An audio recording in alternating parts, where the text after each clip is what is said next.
Well, you can tell me about it after the Pledge of Allegiance. Please stand.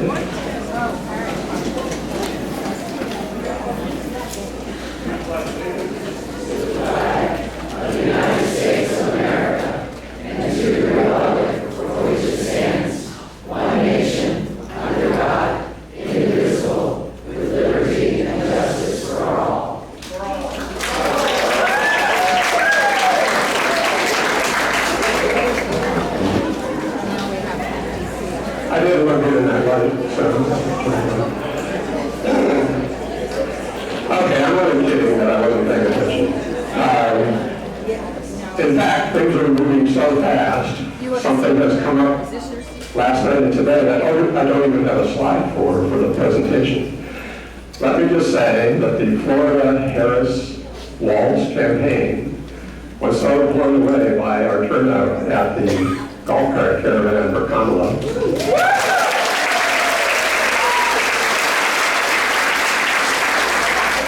And thanks to our congressional candidate, behind the ball, the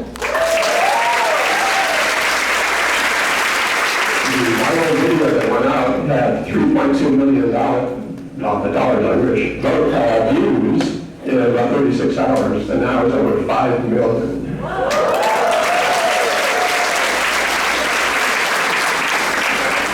So as you might imagine, they want to come back and do more events in the villages.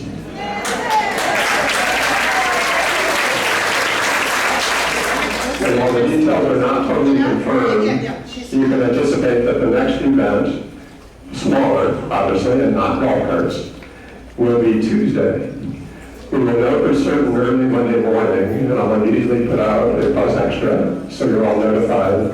There'll be a mobilized link so you can think about signing up if you want to come. It'll probably be limited to less than 100 people, so if you want to go, you need to get your link in quickly.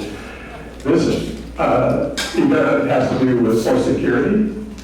So, and we're inviting press, and there'll be some high-profile politicians from around the state.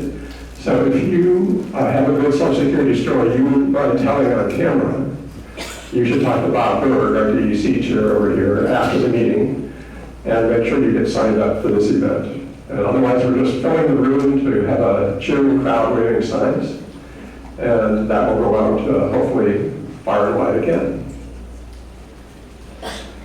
Next slide, please. So we have to thank Joe Biden once again.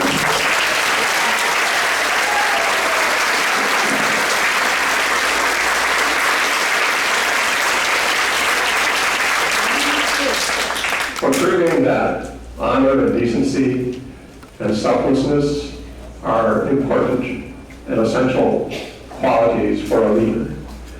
We've had, over the past 2 years, you can argue, the most important and wide-ranging improvements to American society through legislation since FDR. You can argue that Joe Biden restored and improved the defense of democracy and freedom across the world through his actions as president.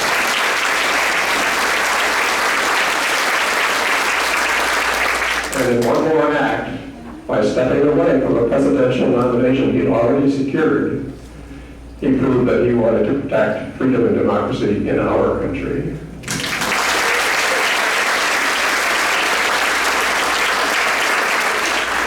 We love Joe.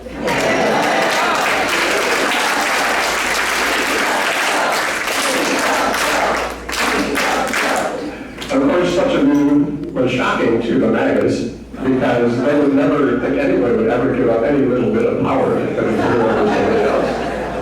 And so the typical response was rage and immediate sexist, misogynist attacks on Kamala Harris. How did we respond? Next slide, please.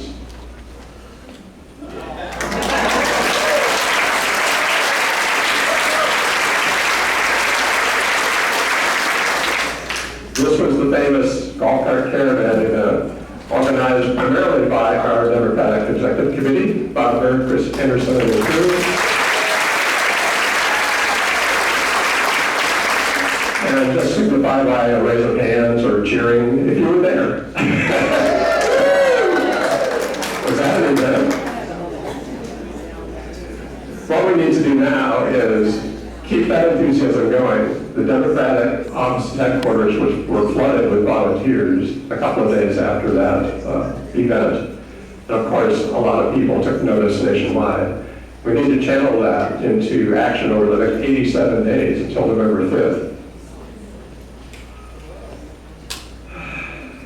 Today is the first day of early voting. For those of you who have not already gotten a vote by mail ballot, so please make sure you get to the polls. We'd like a good turnout in the primary. Next slide, please. Is this a ticket, or is this a ticket right now?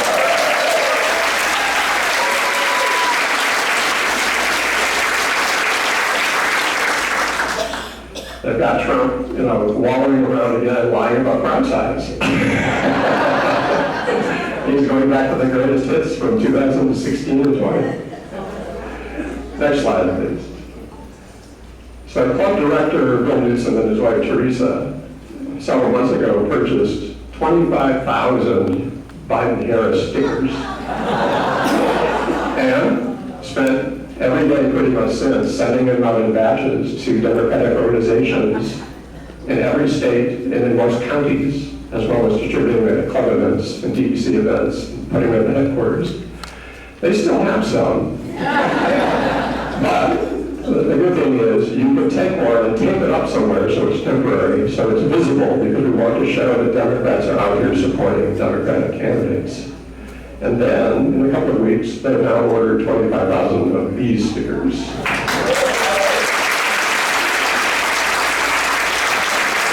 And they do this on their own money and time to spread the word, and we owe them thanks for doing that as well.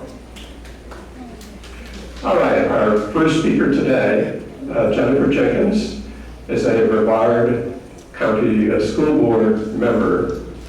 And she had the singular achievement of knocking out one of the co-founders of Moms for Liberty.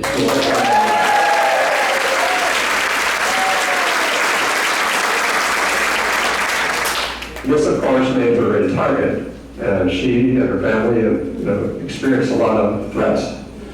And Ron DeSantis has made her his #1 target to oust from the school board and replace.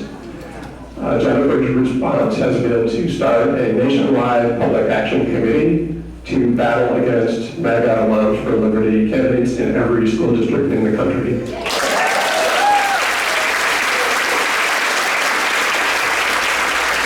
It is an honor to welcome Jennifer Jenkins.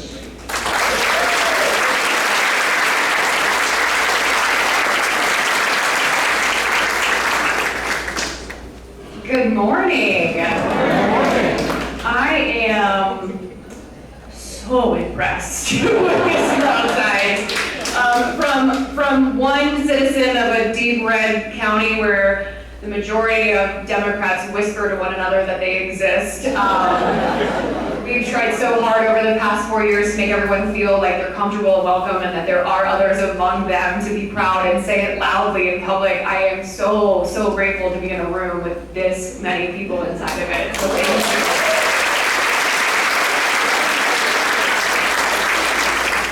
It truly is an honor to be with all of you here today. And I never planned a life journey where I would end up standing in front of a room with so many people.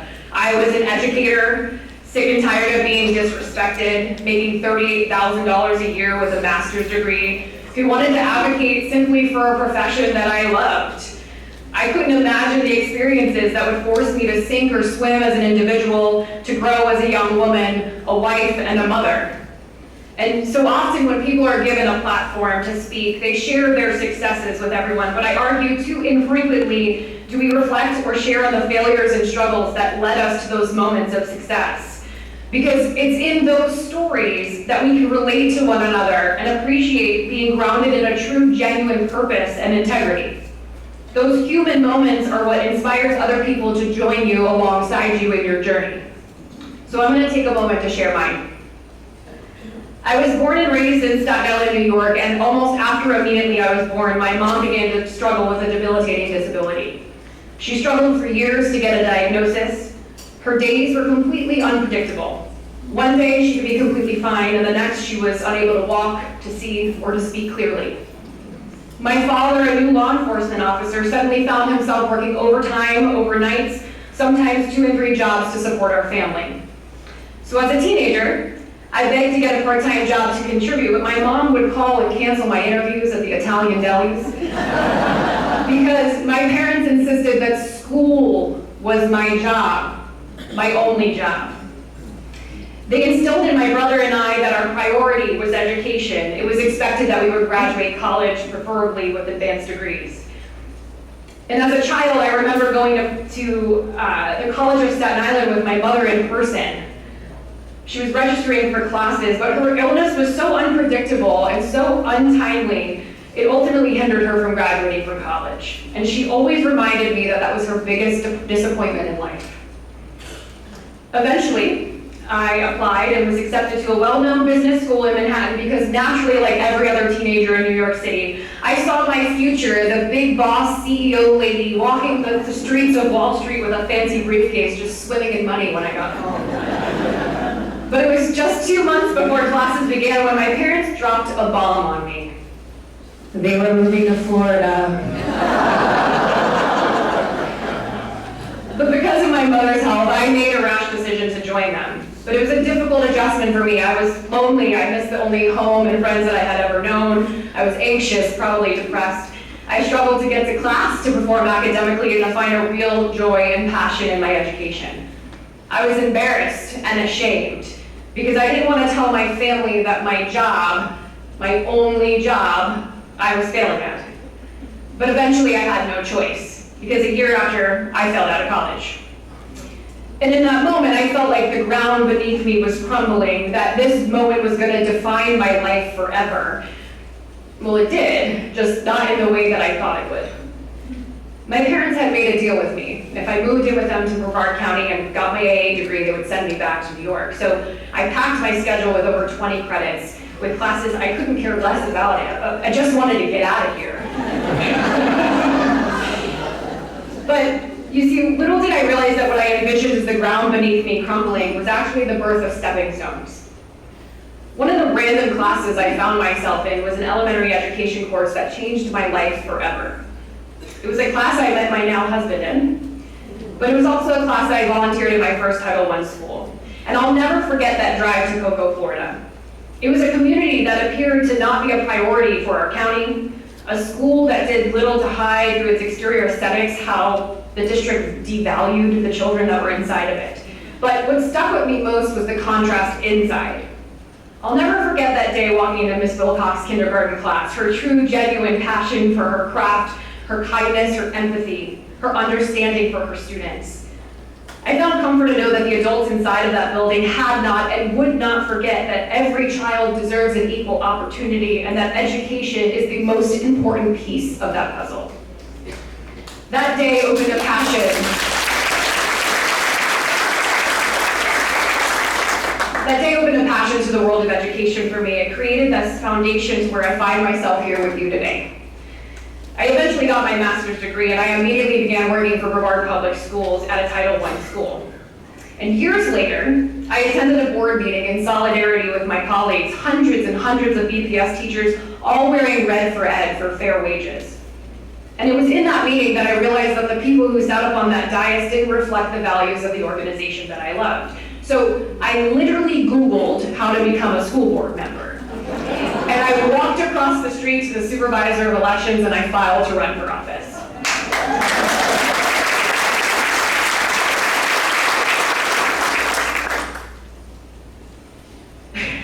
Now this is where I apologize to you. Because in 2020, I ran for school board in a very deep red county, one that Donald Trump won by plus 17 points, and I defeated the well-known Republican incumbent by 10.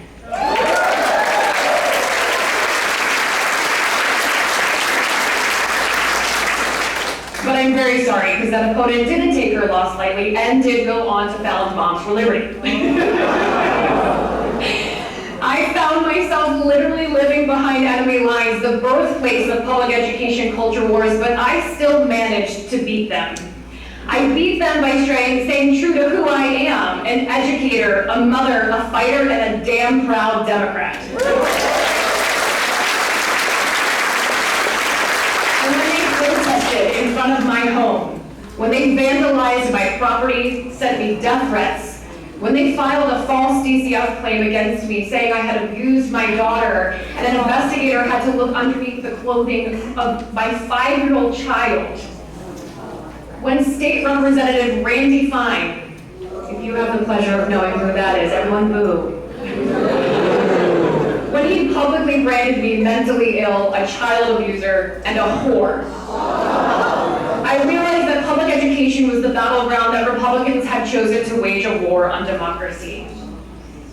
And when I'm asked why I still fight, I think of my daughter, and I tell myself that if I don't, she will grow up in an educational system that demonizes her teachers, labeling them as indoctrinators and groomers. A system that whitewashes history and diminishes the contributions of African Americans in our curriculums and our books. A system in which little girls will have no guidance to identify what an inappropriate touch is, what a period is, what a rape is. A system that seeks to erase the LGBTQ community from our student bodies and our faculty. A system that bans access to bathrooms before weapons that murder our children in their classrooms.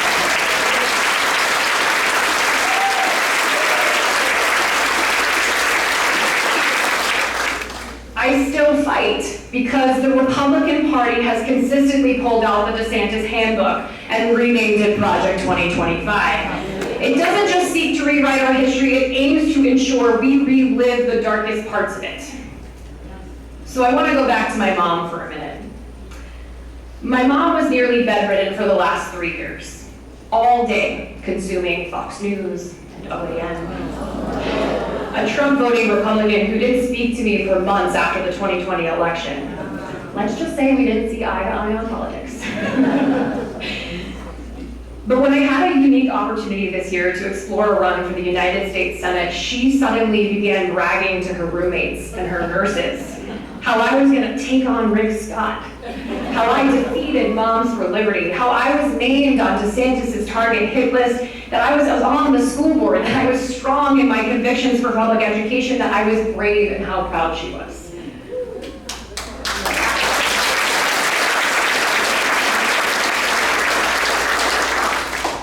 2 weeks from today will mark the year since my mom passed away at 65. And I swore from that day I would continue to make her proud. You see, the last 4 years, I have committed my efforts towards fiercely advocating for equitable and unbiased public education. I have witnessed extremist perspectives, representative of a minority of voices, infiltrate our school board and bleed into our state legislature. I have refused to be silenced by relentless harassment and intimidation campaigns, and I have fought tirelessly for my colleagues, our students, and the profession that I swore to promote.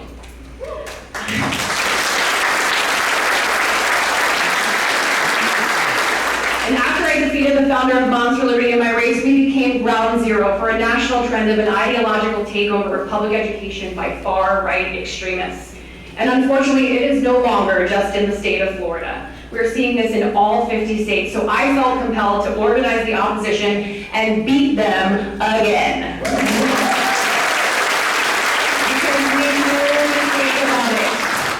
The future of public education, the future of our democracy is on the ballot this November.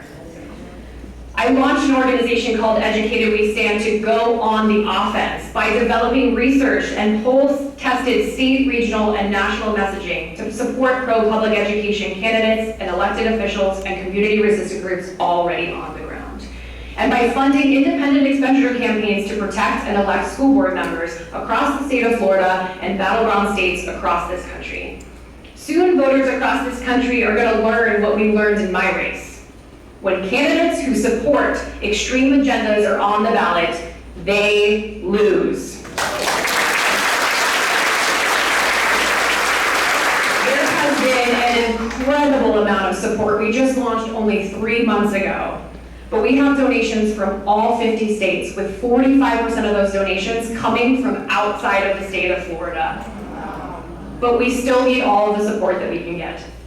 We are currently running programs for candidates across the state of Florida for the upcoming August 20th election, but we will absolutely need resources to support those candidates who face the runoff in November. I am committed to fighting every single day for democracy because everyone in this room, I think we're probably at 300 now, 300 of you? That's crazy. All of you fight for democracy every single day, and we absolutely must, because democracy is worth fighting for. Thank you so much for having me here today. Again, I stand with you in solidarity from one red county to another. Thank you, thank you, thank you.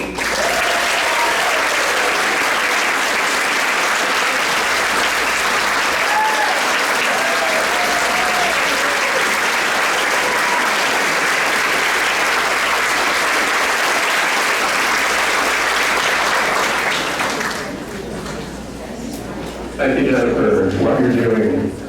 Next slide, please. There was a mention of Project 2025. It's something we should talk about all the time because it's so terrible. You can't even fathom how awful it is. These are some of the goals.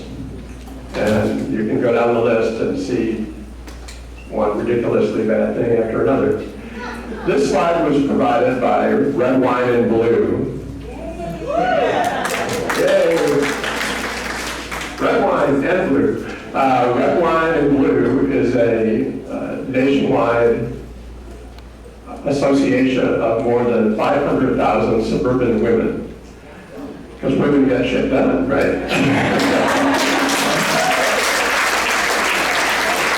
So, they planted seeds. They have groups, independent groups. They just provide some resources and help and get them started. They plant seeds. One of those seeds has taken sprout here. And the organizer of that group is well known to many of us, Dee Melvin, and she's going to tell us about her group.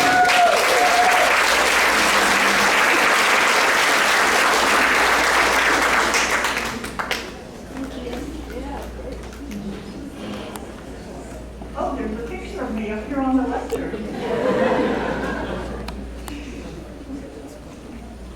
Before I get started, I thank the club so much for inviting me here for this opportunity to speak to you.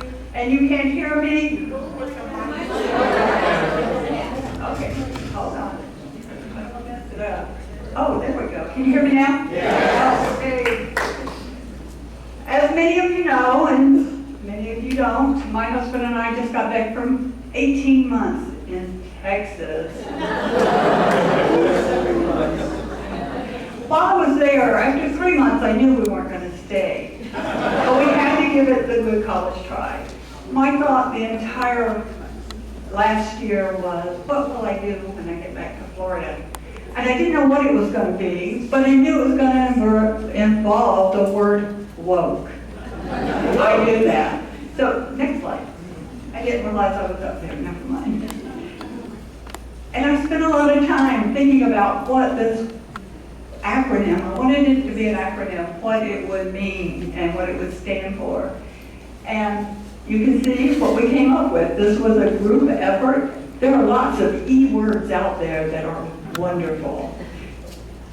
So this is it. And I thank Red Wine and Blue. I just kind of ran into them when Heather Cox Richardson spoke. And if you don't know, Red Wine and Blue has an organizing arm called Trouble Nation. And under Trouble Nation, they have all these groups. There are like 500 groups now in the U.S. And so we decided we would start a group, and this was what we would be known as. We wanted to be just Woke Nation, but evidently it's a popular tag. So we had put Florida on the back of it. So I am so proud of this. We're just so excited to get started. So next slide. If you're interested, you can reach us here. There are long URLs to go through. It's just too much. So if you just search, go to Facebook, search Woke Nation Florida, we'll pop up. Or if you go to Red, Wine, and Blue into their Trouble Nation, there's a big map, and you can find us on that map. So we invite you, if you're interested, come join us. Next slide. Oh, and my email address is there. I don't want it to be published all over the world, but you're welcome to it and reach out to me anytime. So next slide, thanks. Right now we have one mission, and that is to get the word out about Project 2025. And we're doing this in a couple of ways. We're going to do postcards, and we're doing postcards to NPA voters. And because we thought that would be our biggest opportunity to make a difference. We may be wrong, but hopefully we'll be right. And we're doing postcards for younger voters and postcards for people our age.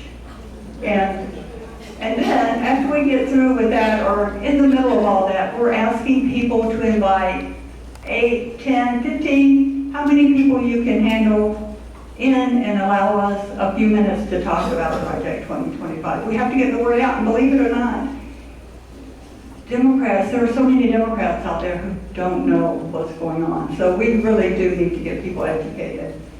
So next slide. Let's see. This is our slide for people under the age of 40. There's so much on Project 2025, it was hard to kind of pull out the parts that would speak to the most people in the different age groups. So this is a postcard, I designed it, and they're in. I've got them at my house. I ordered 1,000 to start. We would love to do 5,000, 6,000 postcards. We're gonna do postcards until we run out of money. How's that? And so this is the one for under 40. Next slide. This is the one for over 40. You can see we included Medicare, Social Security, those sorts of things on this one, and not the other one because we figured that would speak to our group better.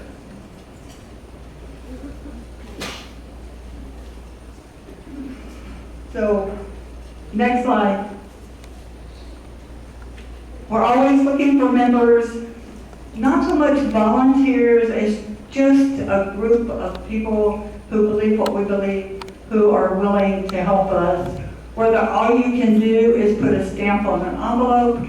We actually, since these are pre-printed, we don't have to, you'll be happy, we don't have to handwrite every message. They're already on the postcards. We're just addressing the postcards by hand. So I invite you all, if you're interested, email me, find us on Facebook. When I get home today, I'm going to post at the top of our page the link to our landing page at Trouble Nation. So I am just so excited to look out in this room and see all of you fabulous people. Thank you so much.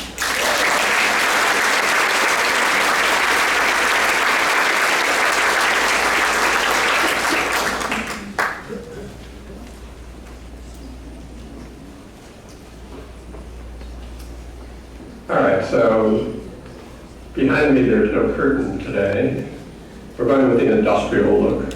I'm going to say that instead of we forgot to close the curtain. Okay, so the villages sprawls over parts of Marion County, and a portion of Marion County in the villages is in the 9th Congressional District.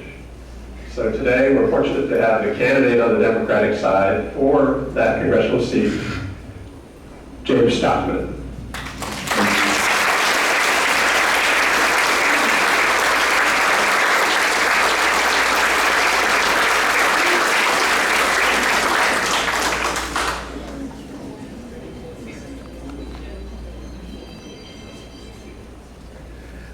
Good afternoon, morning. I have, some of you well know, and it's actually Congressional District 6. 9, I think it's Barbie. She might not be happy. 11. I have been all over Florida in the last few days. First, my name is James Stockton, and I'm right here in Marion County. And I have to be honest, and I'm going to fall on the sword. It wasn't until last week or so that I even realized that part of the villages was in District 6. But to be honest, I didn't know until January of this year that I was in District 6. If you have not figured it out, the gerrymandering that has been developed for supposedly to help certain people get in office is quite interesting. District 6 is literally the size of the state of Rhode Island and encompasses 6 counties. So it's Marion, parts of Lake, not the villages though, it jumps over Lake part of the villages. Yeah, it's quite interesting. Volusia, Flagler, St. John, and Putnam. And even in Marion County where I live, it does not give me Ocala, where it literally cuts out the city of Ocala. If you would look at the map, if you can find a map, it looks like a head of broccoli. It cut out the city of Ocala.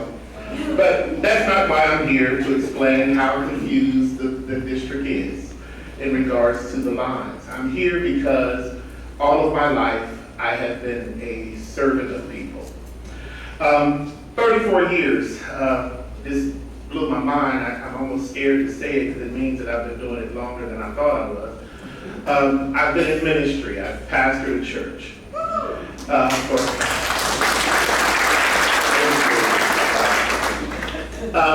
And the funny thing is, when I was growing up, I never thought that I wanted to be a preacher. That was never my thought. I always wanted to be a servant. Matter of fact, in school, I had an opportunity, and I can't remember his name, but I remember how much he made. We had a presentation in middle school of the personal corporate attorney for Bill Gates. And he said to me, this had to be in the early 80s somewhere, he said to me in our little conference like this on an elementary school stage, and I'm going to talk about education in a second, that he had gone to trial 3 times that year and it made $6.9 million. I said, I'm going into law. But while I was on my journey of going to law, something else got a hold of me. And so for 34 years, I've been in ministry. Now, I do ministry a little different than some, so and every time I hear about Project 2025 and the Christian beliefs, it scares me because I'm not really sure what Bible they read.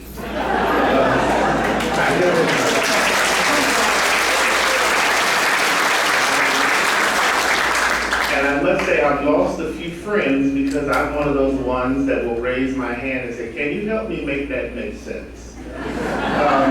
Usually they can't, and so we part ways. But this year, and I wish I could say that I've been in it a long time. Since I've been in Florida, and I'm a new Floridian, I've only been in Florida, period, for 10 years this coming December 3rd. The first year I got here, I made up in my mind that I was going to spend the entire year getting to know the people that I came to pastor. The second year, literally the second year, in the month of January, I went to my first community meeting, and it was on homelessness. I went to the Marion County Homeless Commission meeting, and after 3 questions, I became the chair of the Board of Governors. And I've been that chair or vice chair for the last 8 years.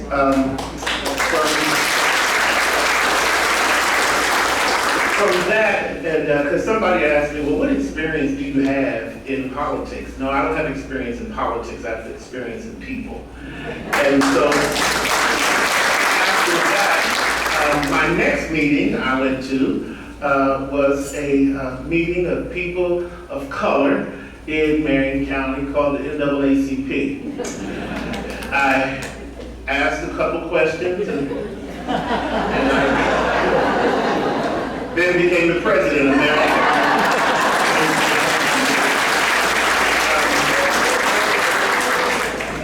Because in everything that I do, I'm always trying to figure out how is this going to benefit the people that I serve. And if it's not going to benefit the people that I serve, one, I'm not going to be part of it.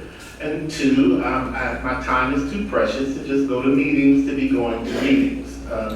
So because of that, I've gone from being the president of Marion County's NAACP until I decided to run for office, and then I had to step down from that. I serve on Community Action Agency of Florida. I'm one of the board members for them. I serve on the county's Land Development Regulation Committee and the Affordable Housing Commission. I was asked to serve as, before they became a bad word, DEI. I chaired the advisory group for Marion County Public Schools on, well, we changed the name because DEI became a culturally sensitive teaching and learning. You know, my grandmother said there's always more than one way to skin a cat. You just got to change it a little bit.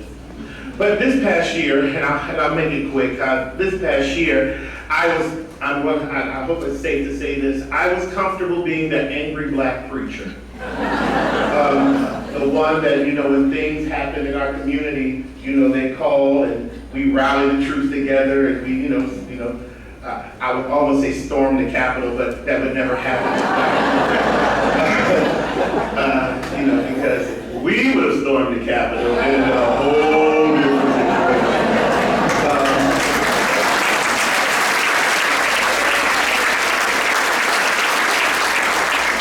situation. Patriots would be the last thing they would have called us. I was good with that. So I got a call from a person that I'm now trying to decide, is he really my friend or not? He said that he had just got out of a meeting with Marion County's DEC, and they were trying to come up with names of folk to ask if they would consider run for something. And of course, me having a blonde moment or no hair moment, I said, well, I've been trying to do the same thing, and I've been trying to come up with some names. And he said, Bishop, we want you to do it.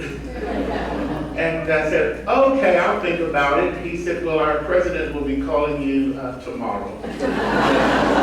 So they called me and took me to lunch. And so when I got to that luncheon, they had this list of offices and different positions in Marion County that they thought that I would be good to run for. And I found one that I would consider.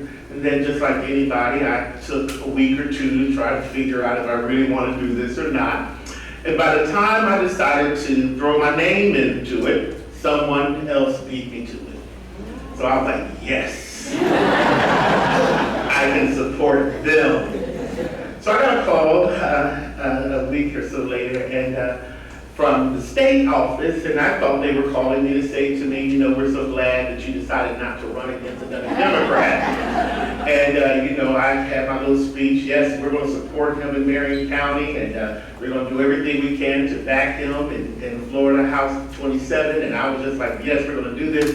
And they were like, thank you, but did you ever think about District 6? And I was going back in my head, I'm like, that wasn't on my list. That wasn't on my list. And so I said, well, I'll think about it. And I made a few phone calls, and they were like, Bishop, you would be great at it. And I'm like, okay. I didn't remember District 6 on my list. And all they said was, so you ready to go to Washington, D.C.? I could have dropped the phone. To Tallahassee, I can get there in 2.5, 3 hours. D.C. is a whole other thing. But upon further things happening and just asking questions, because again, that's how I get in trouble. I ask questions because I don't like to be embarrassed and I don't like surprises. So I ask questions. And my first question was, who is our congressional officer for District 6? And the folk I knew personally, immediately, my circle, had no idea. They actually thought it was somebody who was not even running anymore, was actually not even in office anymore, or they thought they were part of a whole nother district.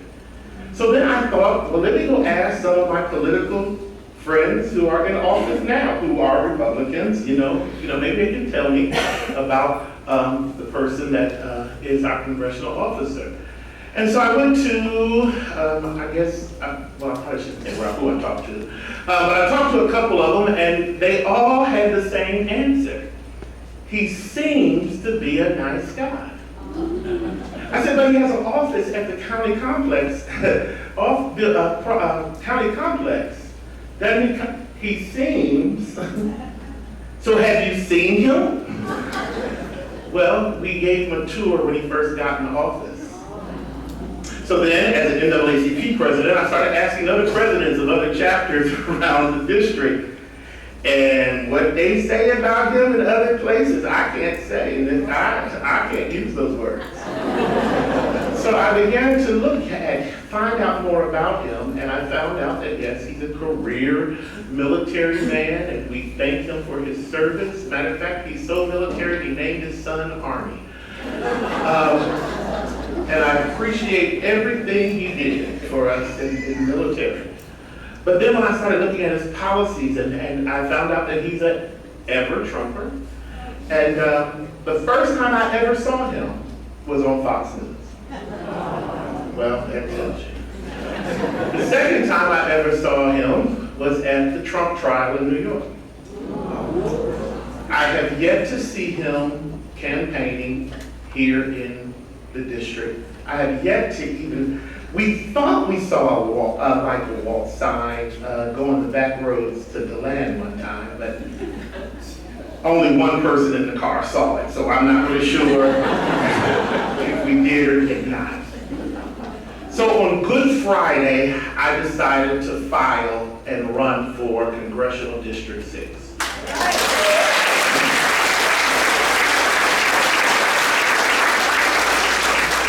My first problem was I missed the petition qualifier. I only had 2.5, 3 weeks to qualify. And unlike Tallahassee, I needed a whole lot more money. And I used that as a way of saying, okay, if it's really meant for, you get real spiritual. If it's really meant for me, Lord, you might have to help me come up with almost this close to $11,000.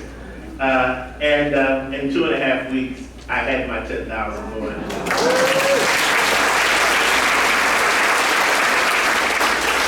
Unlike what I read in a paper that my church, half the members of the church that I pastored, I didn't even let them know I was running.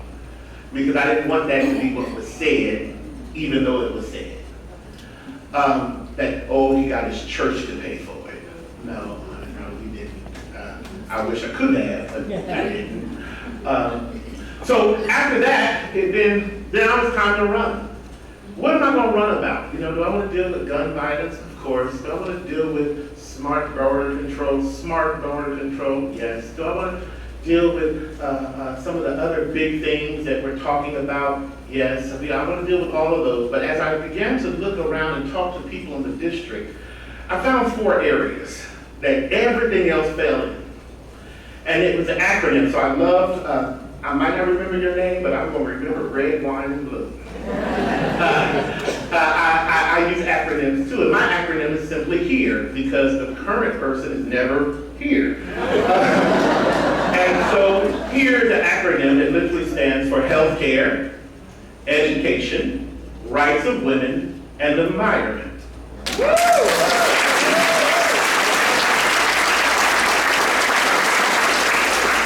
Healthcare, and I must admit, is real personal to me. I understand we got to fight for Medicaid and Medicare. I understand we have to fight for Social Security. I understand that we have to fight to make sure that our veterans get the best quality care they can. And I like what Mr. Campbell says, from head to toe. So you shouldn't be able to go to the doctor to get your broke arm fixed, but then you don't have any teeth or you cannot see. So yes. But it's real personal to me because my mother was a survivor of cancer, not once, not twice, but 3 times. The first time, my mother, I also come from a real blue-collar community family. My father worked in the steel mills. He dropped out of school in the 8th grade to go to Job Corps to learn a trade that, like most men would do to help out mom and dad with the other 7 siblings. So my father only has an 8th grade education. My mother graduated from high school, but her desire was to be a mother. And so she worked for the school board. She was a school bus driver. She told us, me and my sister, that whatever you do, do it your best. If you want to be a garbage man, be the best garbage man you can be. Do whatever is in your heart to do, but do it all the way. Don't have to. Don't have a plan B. So when I became a preacher, that's my plan A.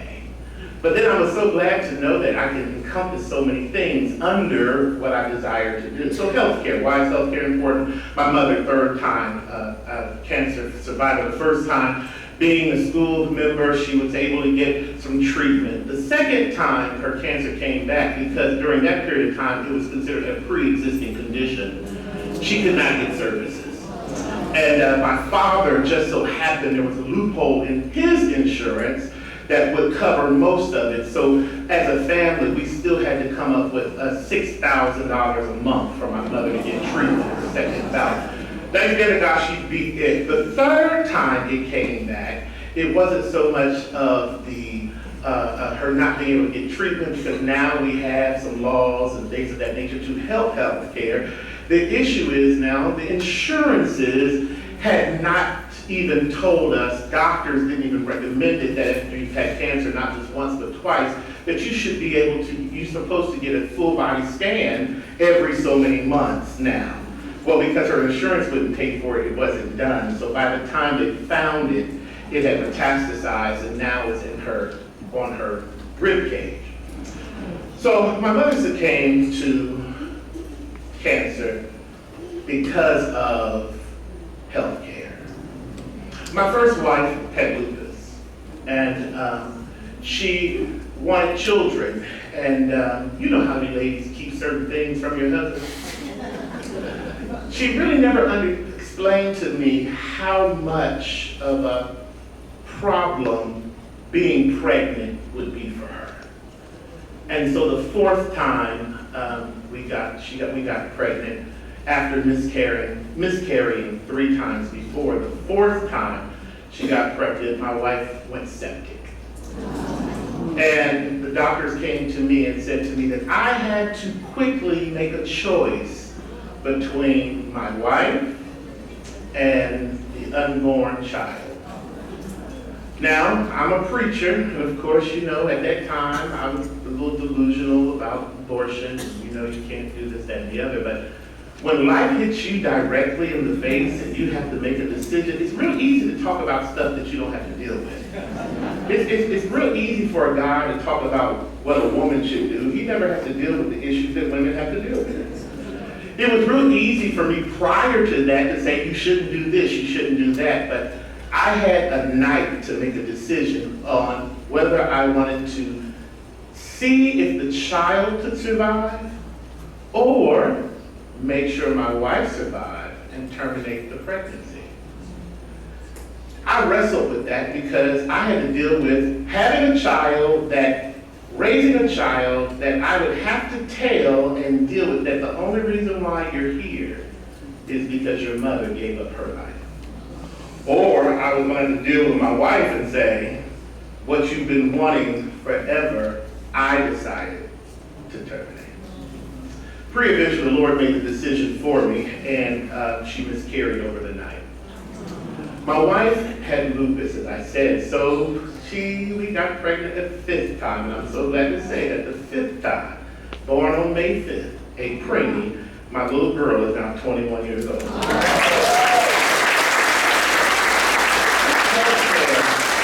Is important to me. Education is very important to me because matter of fact, historically, my family in West Virginia, my great-grandmother's land, my great-grandparents' family, was donated to West Virginia State University at the HBCU. So whether I went to college or got put out of the college because I was playing in the classrooms as a child, I've been to school. And so education has always been very near and dear to our family. But about a year or two ago, I challenged the men in our church to become substitute teachers because in Marion County Public Schools, there was such a need for teachers after the pandemic. So we had about 5 of us that went through the program and became substitute teachers. I lasted 1 year. And I can't even say it was one academic year. It was the end of 1 year and the beginning of another year. Not because of the children, but because teaching 6th grade math It was the most frustrating thing to go through 5 periods a day and have children struggle with understanding that every even number can be divided by 2. Some of you might already realize we were trying to figure out the least common multiple, and they were starting with some of the craziest numbers. I was like, the least common multiple of the even number. I tried to hint it, I tried to do the charts on the board, but it was so hard for them to understand. Not because they didn't have the mental aptitude to get it, but because I believe the systems had failed them. Educators are not really they're not able to educate. But we have people who are not from the education field saying what they need to do and how they need to train teachers. I applaud every teacher in the room. I applaud anyone who deals with education in the room. I just wish government would let you teach our children and not try to handle what they know nothing about. It was frustrating to me. It's frustrating to me to be able to have to look at my nephews, young African-American young men, and tell them, because their white friend might be uncomfortable about history, that slavery was a Job Corps program. That slavery taught skills that they would one day be able to use. Even though they came from the continent that built pyramids and had sundials. I have a problem with education. And so education is so important to me, not just for Florida, but for the world. And yes, and this is what blew my mind. And teachers, y'all tell me if I'm wrong afterwards. Don't embarrass me in front of everybody. But we talk about we have a problem with teachers. Our teachers have never been paid what they needed to be paid.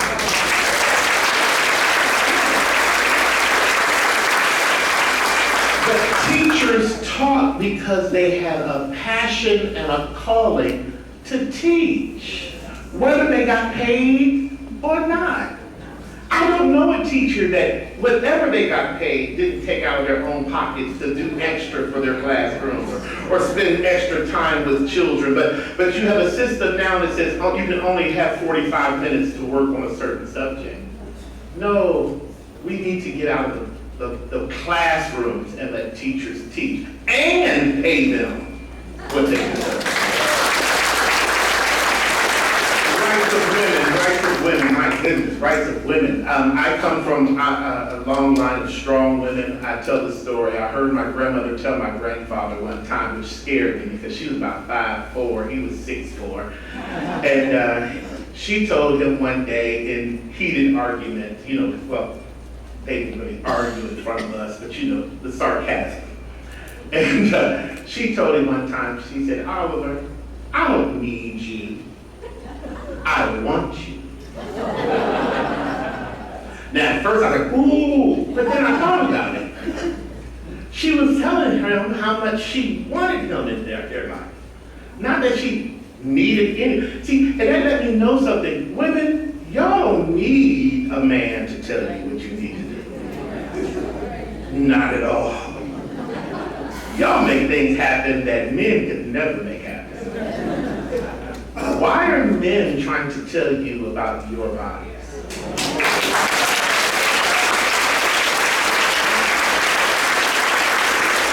My last one, and I'm going to move on. I lived in Los Angeles, and I'm going to say that in this room. I can't even say that in a lot of rooms because, something about Floridians, they don't like Californians. I lived in California, and I lived through several earthquakes, and a building never fell. Matter of fact, I don't know a day of the year that California ain't shaking. There's a tremor or something going on, and they keep building high rises, and they get taller and taller. But what I found out was that the builders, they built according to the environment that their structure would be in. They literally build buildings in Los Angeles that are on rollers and things of that nature, so that when the ground shakes, the building just bends. It's like, y'all remember that toy, the Weeble Wobble? They weeble and wobble, but they don't fall down. I lived in South Carolina for a period of time, and I remember the house that we were building, they made us build it elevated. And I didn't understand it for a while until I was there for my first hurricane. When other places flooded, my new build was fine. In the state of Florida, that I can stop right there. It's not just about what we build, it's how we build, what we use to build. I remember living in California twice in my lifetime. I went to college out there first. I took a few classes at Cal State Dominguez. And when I was out there for college, they usually have on the news almost every day air quality. It wasn't about clouds, it was smog. I went back to California not too long ago, and I got to see the stars. It was beautiful. I realized then that a state had decided on the best practices to eliminate the smog, to help the environment. We are in the sunshine state. Why aren't we using more solar?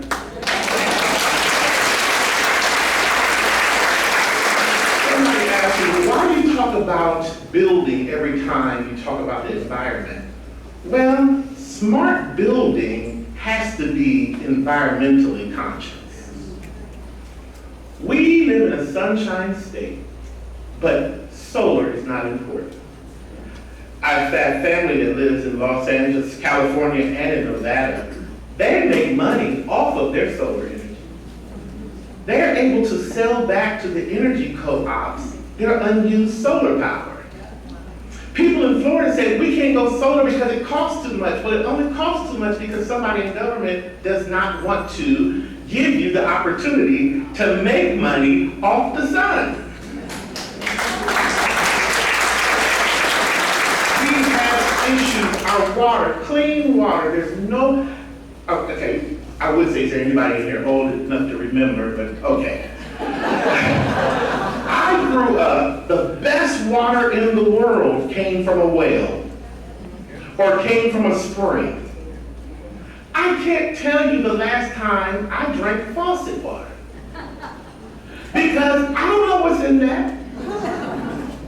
We are surrounded by water. I live in almost walking distance of Silver Springs, and Silver Springs is having issues with the water. Lake Weir is having problems with water. Why? Because of all of the unnatural things that is seeping through the ground into our water tables. We have to do something about the environment. Somebody said, well, what can you do from a federal level? Well, we can give incentives to builders to build smart. We can give incentives to farmers to farm smart. It's not that it can't be done, it just costs a little bit more money, and of course, we're all about making money. So let us help. So, I'm done. Because the truth is, I'm sure there's other people, I know there's other people that need to talk after me, but I am running for Congressional District 6, and I need your help. I need your help in 3 ways. I do this all the time, even in church. When I'm taking a new member of the church, I said, I need you to be able to give up your 3 T's. Your time, your talent, and your treasure. My opponent, if he becomes the opponent, because I haven't seen him do anything yet, I know he has a primary. He has over $2 million in his war chest. When he gets ready to start campaigning, he'll be able to do things financially that I promise you I can't afford to do. But I need your help. Just like every other candidate, we need your help. We need you to help until it hurts you. Why? Because it is hurting me not to be able to make sure that I give District 6 an opportunity to know that there is another option. We do not have to stay the way we are. We can make a difference. And because we have the opportunity to put in the first female president, that this is a person of 2 different ethnicities. Once she becomes president, she's going to need help. We can get her to the White House. But if we don't have control of the Senate and the House of Representatives, she will get nothing done. So I ask you, help me, help her, which in return will help us. My name is James Stockton.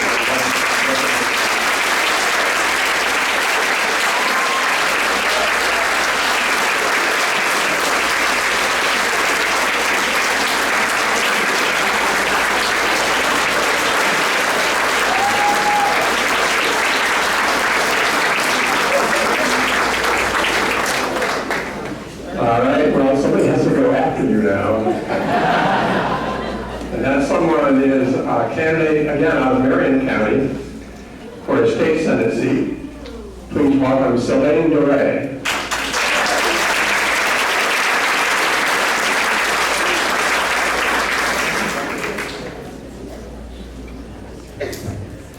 Good morning, villagers. Let's win this, right? So my name is Sylvain Dore, Sylvain-Dore. And I'm saying that because I speak funny. I'm French-Canadian, proud to be French-Canadian, and proud to be American, proud to be Floridian. So,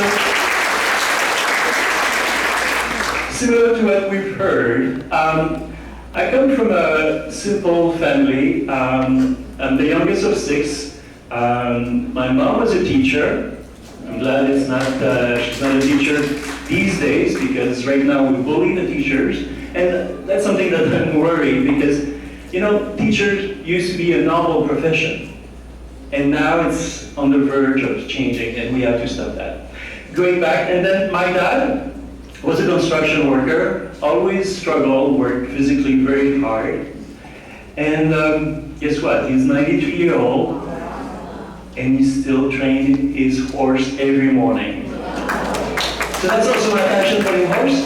So I should also highlight that I'm running for State Senate, District 9.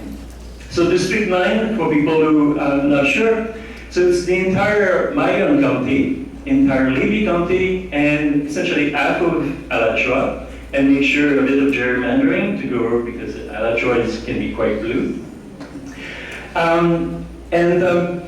So going back to my family, I was raised with very traditional values, and fairly poor. So every summer, I worked on the farm, harvested every single vegetables, anything you can think, even chicken poop. It was tough. I understand the value of money. And again, I'm glad I'm not doing this right now in Florida, because guess what? My opponent, Stan McLean, who's a developer from Ocala, has signed a bill that tells people you don't have to provide shade, you don't have to provide water, you don't have to give them breaks if they work outside under the heat. Guess what? They did that in Florida. And that's a bit, I find that a bit inhumane. And we know people will die from that. In fact, I was in Tallahassee when they were discussing that, and I remember this lady on the balcony on the other side, dressed in white, and she highlighted that her dad passed away working on the roof at one point. And despite that, he signed it and went on, and now it's law. And interestingly, the person who's replacing the seat right now is Perry, and Perry is a roofer. Isn't that interesting? That one passed a law, and the other one who's leaving is a roofer. So these are issues that I really care. So going back, so working during the summer, I was able to pay for my school education. I was back in Canada, I also did my military the last summer I had.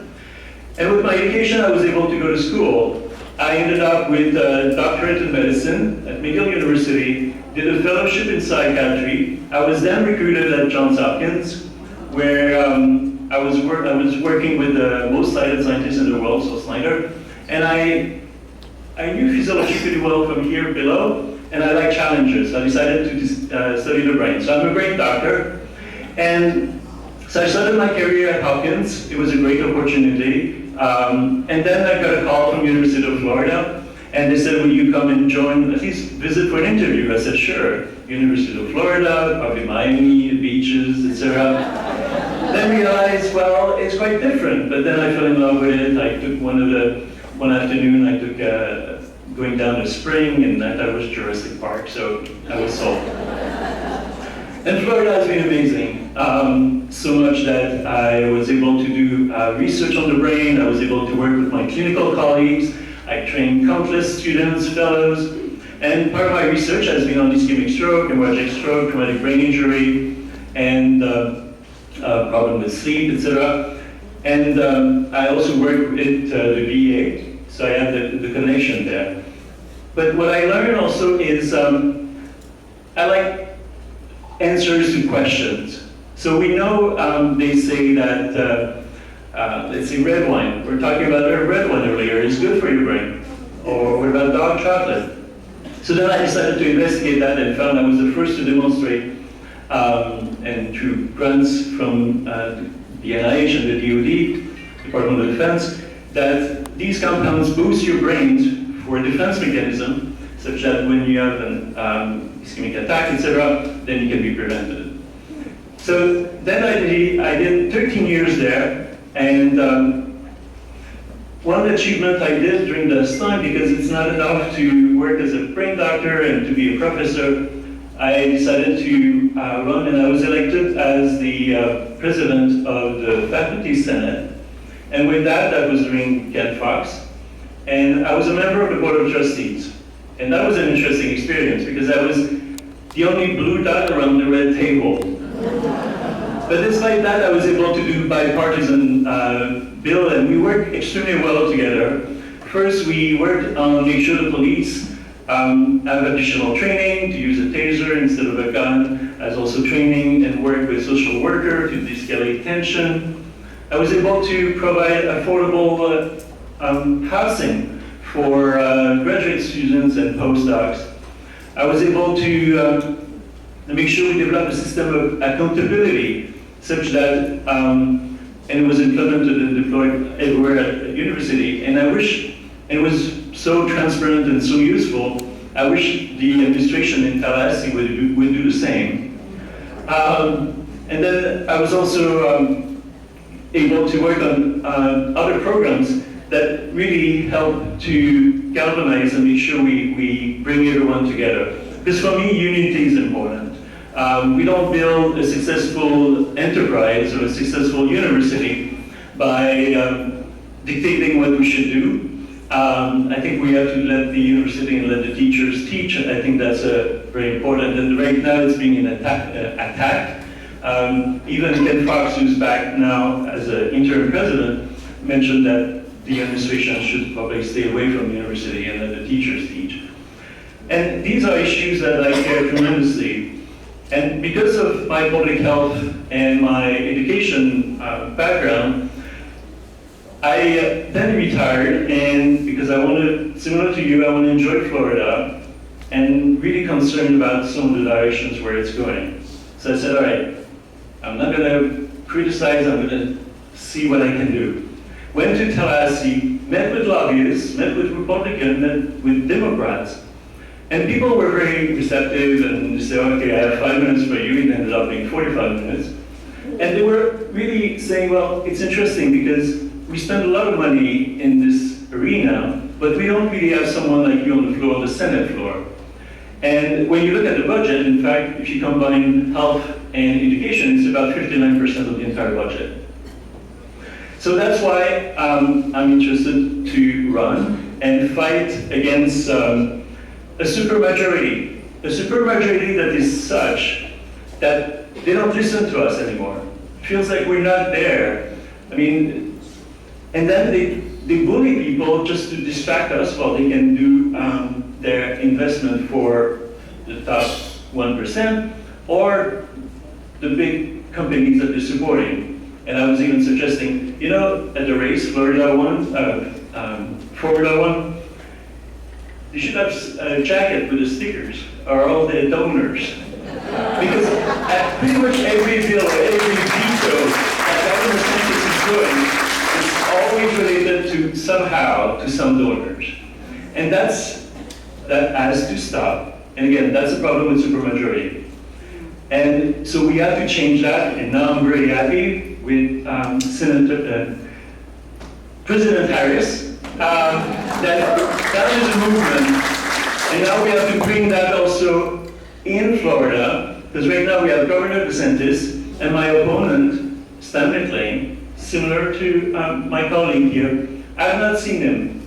I've been to 2 watermelon festivals, I've been to 1 blueberry festival, I'm going to a peanut festival, I went to 1 pageant. I went all over, and people are extremely receptive, and even when I have discussion one-on-one with a Republican, they say, well, pay attention, they will think about voting for you when it's time. And I think people realize that every Floridian deserves better. From the kids, from the mother who are trying to find the clinic to go and get sonograms such that the mother and the baby can have a baby on turn, etc. Then it goes to a program that I would like to create, and I was inspired by University of Florida. There's a program called Baby Gator, and Baby Gator is essentially daycare, and it's a local, and it keeps, it's taught by a professional teacher with early development, and making sure that the brain of those kids is very active, because we know from 0 to 5 or 6, these are crucial years that will affect the rest of your life. So what I want to do, and we expanded this Baby Gator, and I want to do the same thing, but for Florida. Starting a program, daycare, for $12 a day, is that the parents I met at the Blueberry Festival in Williston, they're professional, they got a second child, and realized that, well, should one stay home because it's so expensive? And that's not what they wanted to do. And by proposing that, that will help. And now we know that to cover the cost of insurance, you need 2 income to own a house. So these are issues that I care, and I know it can be transformative. And I want to make sure that the money that goes, your tax money in Florida, goes well spent. And again, it's accountability. And regarding to the insurance, we know that DeSantis administration, including my opponent, who's been at the House of Representatives for, it's going to be 8 years soon, and he wants to go to the Senate. I hope we're going to stop him right there. They spent $3 billion on the insurance. And what happened to these insurance? Well, either they failed or they left the state. So that's not fair. We have to come up with a system that really helps everyone.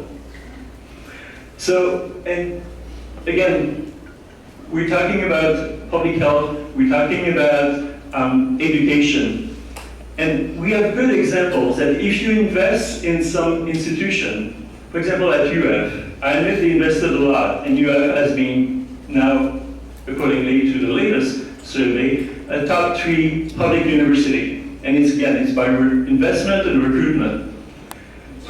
But let's apply that to all our public schools.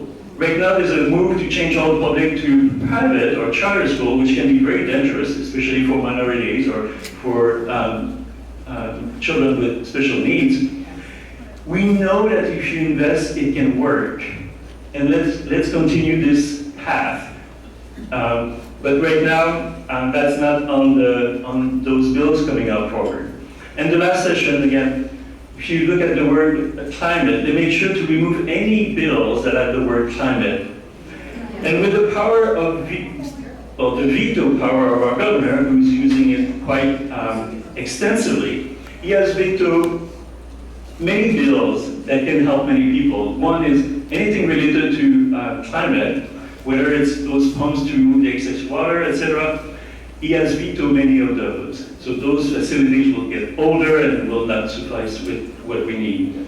Then there's this immigration. A lot of people coming in the state from other states, and they don't really have a plan about building in a well-strategic manner. And I think that's important. It has to be addressed because that's, again, we have to make sure the environment stays clean, safe for everybody, and we can enjoy a quality of life. So my goal is to make sure that we stop those veto, because these are often not addressed, unfortunately, and they should be addressed one by one. And one last example that I want to bring is, for example, the arts, right? he vetoes every single funding for the arts program. And the problem with that is we know the arts help everyone, help identify ourselves on the screen, on the theater, help to expand our mind. Even my logo, it's a part of connecting to side of the brain. And one is with the art, and it's been documented that students who study the art, they can be good in STEMs.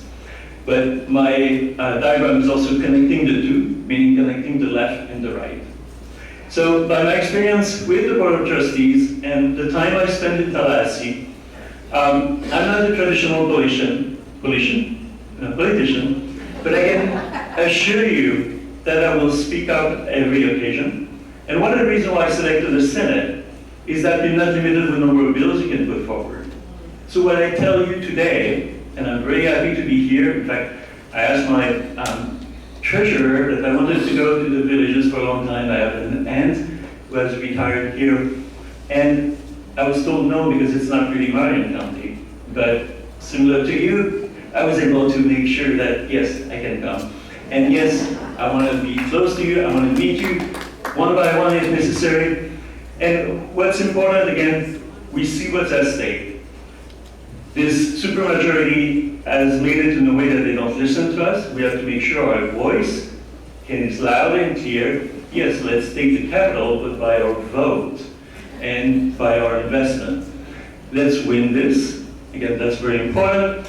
My website is www.sylvaindore.com. I have also envelopes that you can put your check there if you want. But again, let's win this. I think we're prepared. We now have a second boost of energy, and I can assure you that if elected, you give me a call at my business card, my cell phone number is available, and you have a problem, you have a solution, it can help more than 2 people, let's write a bill together. And I'm serious. I want bills, as a brain doctor, I want bills that are no-brainer, right?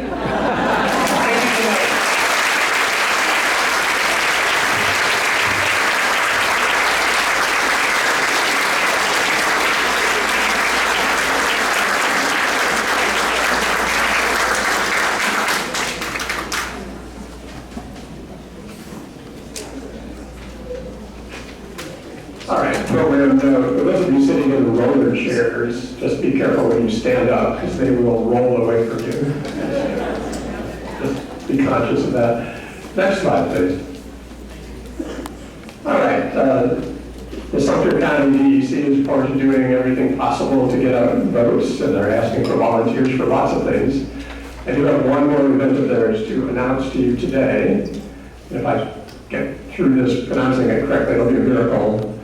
There's going to be a Kamala Namanan, I did it, event next Sunday, the 18th of August. It'll be at the Democratic Party headquarters in Wildwood. It'll be in the afternoon, 3 to 6, I think it is 3 p.m. to 6 p.m. There will be outdoor tables and tents. You'll have access to the cooling indoors of our office and bathrooms. There will be food trucks, I believe, and music. And the Harris campaign says they're going to send some people over, and we'll get everybody else rounded up we possibly can, other candidates. And it's going to be a blast. So please consider coming over to that. Noelle Kulu from Lake County has a minute to talk about her events. I hand her the mic. Thank you. I wanted to mention we have a table here. Anybody who's from Lake County would like to volunteer or get on our email list. We are doing door-to-door next month to work on handing out slate cards, etc. And we're doing phone banking right now to get more volunteers and to help register people to vote and encourage people for vote by mail.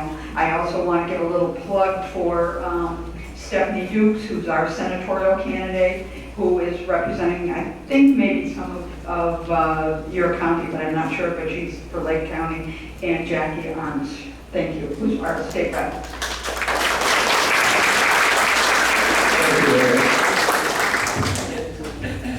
All right, we're in the home stretch, folks. Next slide, please. A quick report from the board. Everything we've been doing this year, particularly, is to try to encourage new members and to get people to volunteer to work on the election. So we'll continue that. We did hold an event this past week on Monday that we think met those goals. So next slide, please. This is a group that gathered at the Sunny Pine for a membership mixer that we held. And based on what we heard, the enthusiasm was off the charts for Kamala Harris, of course. And in the days preceding that, when people were signing up for the event, decided, I'm just going to go ahead and join the club. The people who joined at the event and the people who joined after the event, our membership has gone in 1 week from to 41 extra members after the event and 61 since then. So we're up to 1,317 members.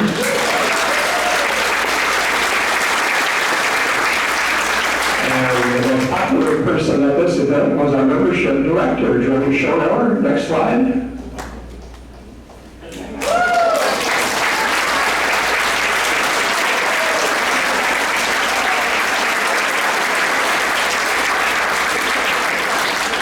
And if Jody was here, I'd make her do the 50-50 draw. I'm wearing that shirt, but she's not here. So next slide, please. I guess I would have to do it. Unless we have a volunteer. Bobby will do it. All right.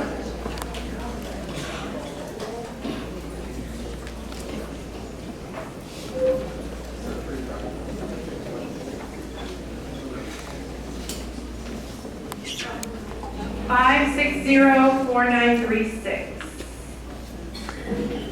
560-4936.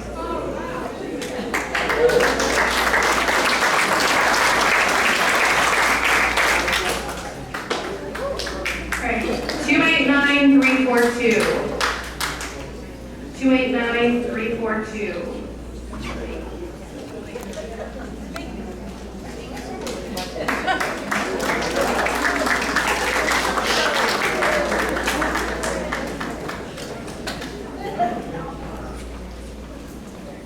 289206. 289206.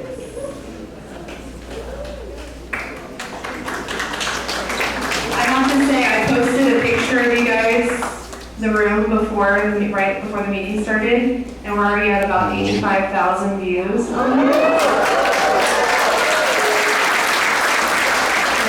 been retweeted by Bradley Whitford from the Red West Wing. So I have to just say, please keep it up, because you guys are going all throughout the world. Your energy is showing people how excited everyone is. So please keep it up.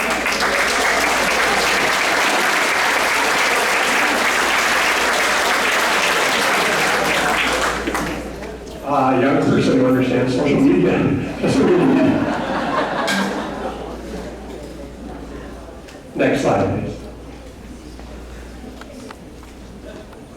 How can anyone not like Tim Walz?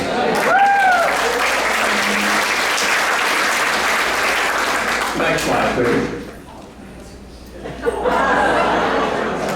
All I can say is the memes are flying, even if the pigs aren't. Next slide, please.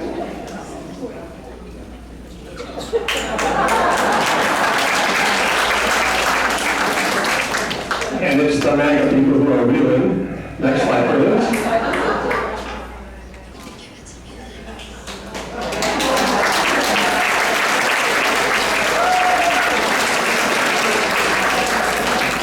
And I call this one Wall Zimmer hits the mark. And next slide, please.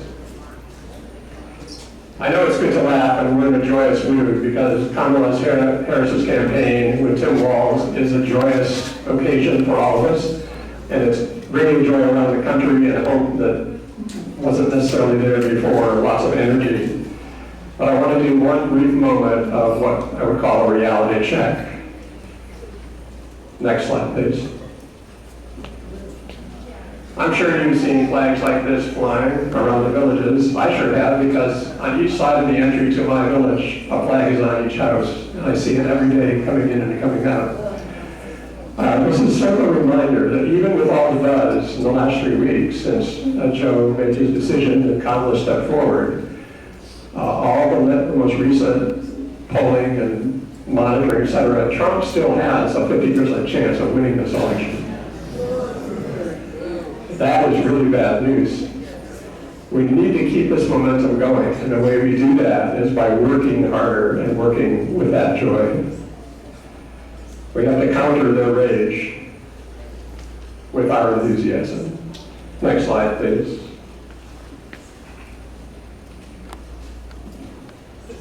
I read that Tim Walz is a Star Wars fan, so I'm guessing he's the one who may have come up with this hashtag.